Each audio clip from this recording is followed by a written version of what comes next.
gunfighters. Today, I'm going to attempt in this episode to suss out, as the kids would say, a novel concept, maybe scratch a very small niche itch in your survival gun arsenal. Or maybe just think about it as a really cool thought experiment. And it's so niche, I don't even think it has a title. I will try and come up with one. My first thought was Rimfire caliber carbine, kind of like a PCC, but a Rimfire, but that's not what I'm really talking about.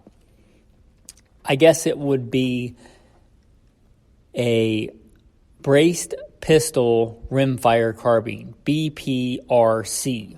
I don't know if it's very catchy, but I'm talking about like a brace or stocked pistol in a rimfire cartridge.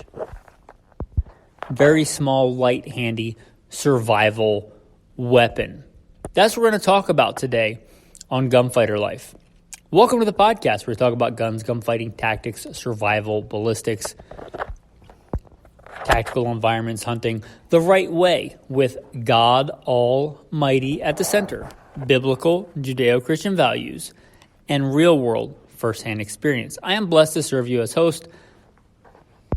Military, law enforcement, private security, contracting, competition shooting, hunting, background, and some other stuff. Bullet points in the show notes. Blessed be the Lord my rock, who trains my hands for war and my fingers for battle. Psalm 144. And how about Exodus 15:2? The Lord is a man of war. Okay, let's get into this. I'm going to tell you how this began in my noodle here as I'm scratching my head. Two things kind of coalesced, recent events, to coalesce and precipitate this podcast idea in my head. One was one of the guys in the Patreon chat. He goes on these long survival expeditions, and I applaud him for it. And he took out a gun this time, I think. Very unique, and it is a braced pistol. We can all laugh at the ridiculousness that is the rules and regulations of that, I think. But a braced pistol, Ruger 1022, or as I was, not a Ruger 1022, a Ruger 2245 with a brace. He's got some other stuff on there, suppressor, optic, but the main part of this, a 2245 with a brace. Pretty cool concept. I love the 2245. It's one of my most off-shot guns for mostly for practice and handgun fundamentals. But it's a great gun. I've owned many over the years, a couple over the years. I don't know how many, but more than I can remember right now. But great platform, great gun. And then also, as you might imagine, PSA does their daily deal thing, and they're having their Black Friday thing. I don't know if they'll have it when you're listening, but it was a really cool Rossi semi-auto 22 braced pistol for like $320. Actually, I can do that right now. Let me look up the model so you can see it. The RS22P, Rossi RS22P, and it's basically the same thing from the factory. The guy that I was talking about, he said he fabricated his own pistol brace for the back of this gun. So both of those things got me thinking about this concept. Now, this is, again, a very niche concept. I am not saying, because I don't want to get a bunch of, people vomiting their objections in the comments. Bleh. If you have a legit objection, by all means, I can take criticism. But I am not saying that this is a fighting rifle. I am not saying that this is the equivalent of a battle rifle or even an assault rifle or a pistol caliber carbine. I am not saying that. I'm not saying this should take the place of, all your other survival gun battery, your shotgun, your 22 rifle, your EDC handgun, and you should just throw all those out and get this. That's not what I'm saying. This is a niche application. Okay. Caveats laid down. What is the advantage of this? Well, size and weight, both of gun and ammo. That's the major advantage of this, and enhanced shootability. Let me break those down.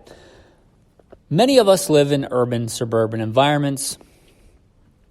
Not myself, I don't live in one of those, but many people do, and I have when I was younger. I've had to in different jobs, different places. Sometimes you're in such an environment where you can't have a full-size gun. And maybe what you have is a bag. Let's say you routinely go on road trips. Let's say you're part of like a crew of guys that aren't into guns, or you're in an environment that's not gun-friendly. It's not illegal. It's just not something that you're going to be able to logically do.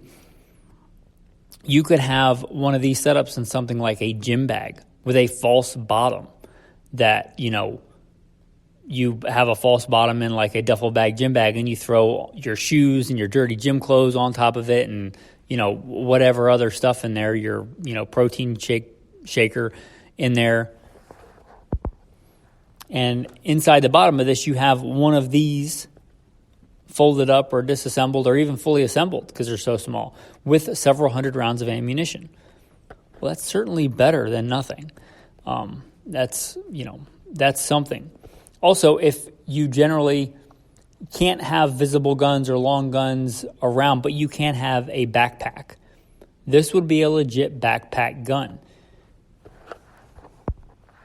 I don't know what his setup weighs because it's custom, but the braced pistol, right, that I saw on PSA, the Rossi, was 2.3 pounds. That is very, very light. So if you wanted to put this in a backpack, you could, in a normal size backpack, like a normie JanSport backpack. You easily could do that, and nobody would be the wiser, and it wouldn't weigh so much that if somebody grabbed it, they wouldn't think anything was out of the ordinary. So you could put, to be fair, you can put other guns in a backpack. You could put a full-size fighting handgun in a backpack. You could put a pistol caliber carbine, one of similar size. It's probably going to weigh quite a bit more, or it's going to be bigger and longer.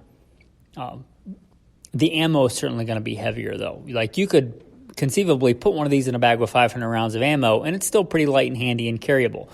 You're probably not putting 500 rounds of 9mm with a 5-pound, like something like the Springfield Cuna, or an MP5 with 500 rounds in a backpack, and nobody being able to know that something's wrong with that backpack when they pick it up. You could do that with this.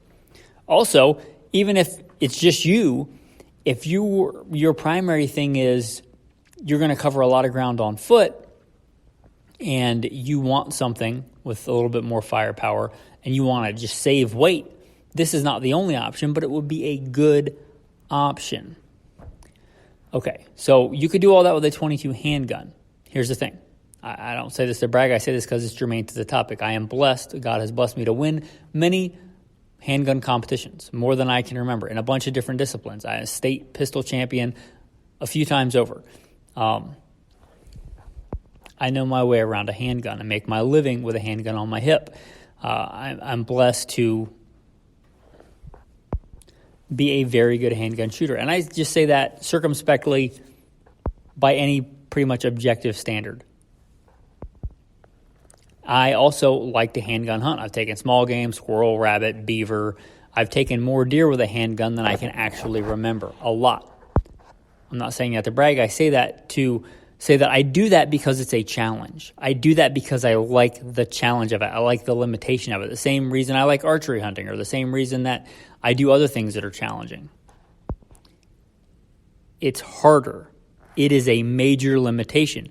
If you said, I'm going to drop you in a situation where you haven't eaten in 3 days, and you're going to get a few fleeting opportunities to fill your stomach with a grouse or whatever, and you can either have a pistol or you can have one of these, whatever you want to call it, a pistol-braced rimfire carbine. I'm going to take the carbine. It's no matter how good you are with a handgun, you're almost certainly going to be better with one of these. That is the major advantage of this. No matter how good you are with a handgun, you're almost certainly going to be better with one of these. If you were just as good at a handgun, the militaries would just issue their infantrymen handguns, right? If you were just as good with a handgun as you were with a rifle, nobody would bother with a rifle because handguns are smaller and lighter and easier to carry. right? Rifles are easier and better to shoot. There is also the ballistic advantage of a longer barrel, but you get the idea, right? One of these is going to be almost certainly easier to shoot than a straight-up pistol. So although, a pistol, a .22 pistol in these situations is not a bad idea, this has that major advantage. You get quite a bit more shootability without a lot more weight. It's going to be a little bit more weight. The brace is going to weigh something, but it's not going to weigh a lot. Like, you might be thinking Ruger 1022 takedown, and I love that. And that's my solution. I have a pretty routine truck gun that is a 1022 takedown. It's a phenomenal gun. I don't think I have to espouse the merits of the 1022 takedown. It's a phenomenal gun. It weighs like 5 pounds and something. The one that I looked up of this weighs 2.3 pounds, and it's quite a bit smaller. Even the 1022 takedown taken down is going to be quite a bit bigger than this Rossi that's folded. I mean, maybe about twice as much. So again, if you have the constraint of size and you can't get away with, or it's just feasibly logistically easier to have one of these than a 1022 takedown, or something that is fairly controversial, the AR-7 survival rifle. Somebody recently asked me, I'm getting off on a tangent, if the AR-7 is a good gun. I think it's a fair gun for what it was designed for. The AR-7 was designed as a down pilot survival rifle, meaning in the rest of the world, everything else is normal. And for a few days, hopefully at most, you might want to get some food with a very light, disassemblable rifle. It's not meant for long term. It's not meant for high volume round count. It's not meant to be super dependable long term. It's meant to get you through a very short, acute survival situation. And that has application in the world today. Like, you're going on a long canoe trip. You're not going hunting, but you're going in a remote country. And if you happen to get stuck for a few days until search and rescue finds you, it's better to have an AR-7 than nothing. It's also very lightweight, and it floats, so you're not adding a lot to your trip weight. You potentially aren't going to freak out a bunch of the granola-eating hippies that are on your trip like you would if you had a 12-gauge strapped to the canoe. Right, you get the idea. So it still has application, it has merit, but the AR-7 is not designed for, long-term hard use. I think these would be better for that. I couldn't even venture to guess how many rounds I have through my 22-45. That thing is made for a long-term, hard-use, high round count, which means, among many other things, you can train with it a bunch. I talked about weight of the gun, but weight of ammo is a big one here, too. Ounces equal pounds and pounds equal pain. If you routinely go on long excursions away from home, where if something happened, the classic EMP, let's not even go down the EMP road. Let's just say something bad happens and every major, vehicle intersection is clogged because all the lights go out or whatever, and there's a bunch of accidents, people are freaking out, and, you're gridlocked and you can't get anywhere in a vehicle, at least not a motorized vehicle, for whatever reason, and you have to walk a long, long way, the bug home plan, whatever you want to call it, and you got to go a long way, and you want something. And you can't day-to-day, for whatever reason, logically, feasibly, morally, ethically, in your situation, you can't have an AR-15 in your car. You can't have an MP5 in your car. But you could have one of these with quite a bit of ammo. Well, again, one of these and 500 rounds of ammo is a manageable amount of weight with all the other supplies that you might want. You had to cover a long distance on foot. That's kind of where the 22 shines. There's a big debate, has been for a long time, the 22 versus a shotgun for the ultimate survival long gun. I have said before, with no other caveats, you give me no other caveats, I want a 12 gauge. I want a 12 gauge with an assortment of loads because I can do so much with it. It can be a master key for opening up doors. It can be a very good big game weapon. I've taken elk and deer and bear and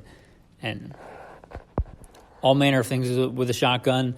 You can use it for that grouse we talked about earlier, probably even better than the 22.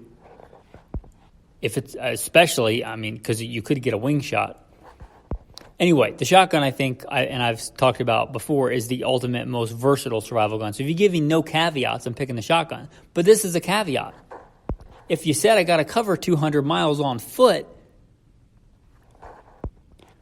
this starts to be a lot more appealing because I can carry a lot more ammo and it weighs a lot less. Also, depending on what version of this weapon you could get, it would be pretty concealable under a coat. Either ones that could be fire folded, you could shoot it more like a conventional pistol, not great. Or even extended, it would be so lightweight you could probably rig it up with some kind of sling under your shoulder in a regular coat, and you could have it at the ready. I'm not saying that's a great idea. I think your regular EDC handgun's probably better for these kind of situations, but some people live in places where they can't have EDC handguns. And for whatever reason, they don't want to be far away from home or they're not going to move. That's just the situation they're in. One of these, again, is better than nothing. Again, I'm not saying it's the equivalent. I'm not saying you should get rid of your, whatever your EDC handgun is, your HKVP9, and start carrying one of these on a shoulder sling under a coat. That's not what I'm saying. So relax. So I think this idea does have some merit. I don't have one. I don't own one. I don't know if I ever will own one. I do know one guy that owns one and uses one. I asked him for permission to use his picture for the thumbnail. He probably, knowing him, may want to remain anonymous. But he's used it to decent effect. At least as far as just going and doing long survival excursions, lightweight, a lot of miles. Right? So I don't know if it's my cup of tea, but it may be your cup of tea. It's a cool concept, the pistol-braced Rimfire carbine. Very lightweight, very handy, only marginally more weight than a handgun, quite a bit more shootability, quite a bit, and optics. Yeah, I know you can mount optics on a handgun nowadays. Yeah, my general EDC gun has an optic on it. I'm very aware. But you could put more rifle-style optics on these if you so chose. And generally, these aren't going to reciprocate. So that's kind of an advantage here. You could put an EOTech or an EOTech type sight or whatever you wanted to on one of these. Whereas you're probably not doing that on a conventional handgun. Red dot, handgun red dots have come a long way. They're not generally as good an option as a rifle red dot or a rifle LPVO or the forgotten, but I think would be really good on this setup, a prism sight, because it generally has a net reticle and it would work even if you didn't have batteries.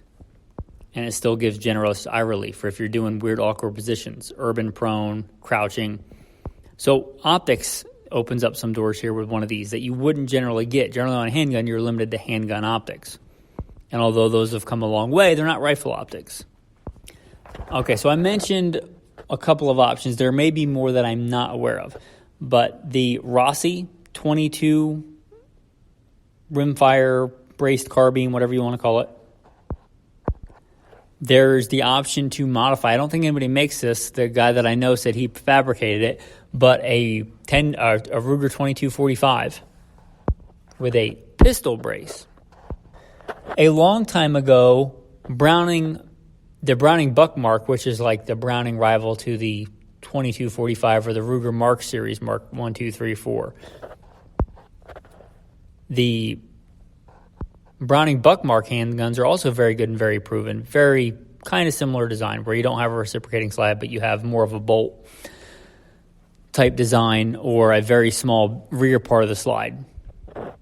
But that Browning design, they came out with one a long time ago called the Eclipse. Now it's got a full 16-inch barrel because this was back before the whole pistol brace thing was settled. If you wanted to go the tax route stamp, you could probably get one of those older Eclipses, I don't know if they still make them, and just slice the barrel off to 6 or 8 inches. And that would be an option for this, just thinking about that. The other one would be, or another one, there's probably many, but another one that I think of is the Ruger 1022 Charger.